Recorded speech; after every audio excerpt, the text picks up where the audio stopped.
Hi, welcome back. In this video, we will be covering step 31 to 40 of our cat photo app. Let's proceed with step 31, shall we? Remember how we used figure caption element for the previous lasagna picture with the caption as, "Cats love lasagna"? Now we need to caption the second picture of group of cats that you can see on the right. Add a figure caption with the text, "Cats hate other cats." Well done.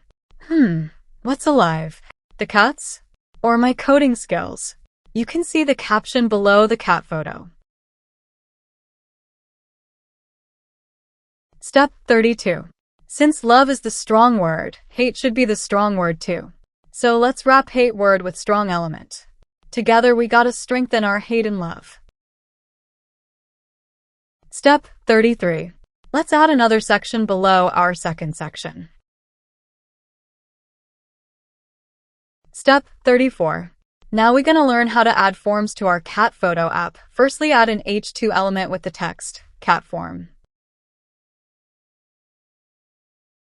Step 35. Why do we use forms? Forms helps us to collect information from users. Information could be user's name, their email address, password, etc. So let's create our first form in our cat photo app. Step 36. The form we are creating here is just the front-end designing, but we need to think where that form data should be submitted.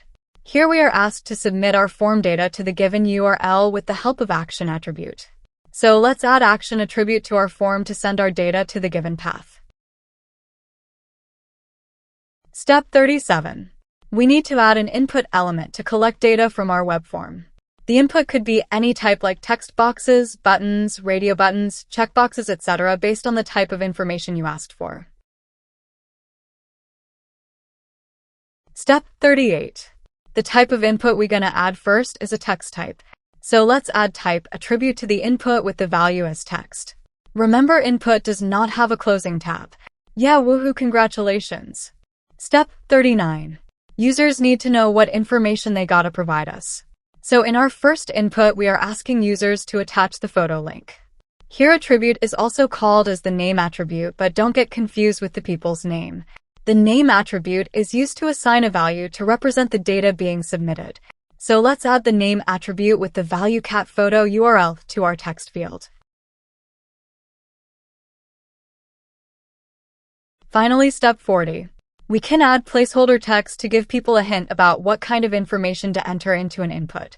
As we need users to paste the link in the text box, we're gonna add the placeholder text as cat photo URL to our input element.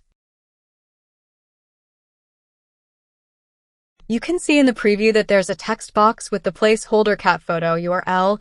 This will let people know that this text box takes cat photo links as an input.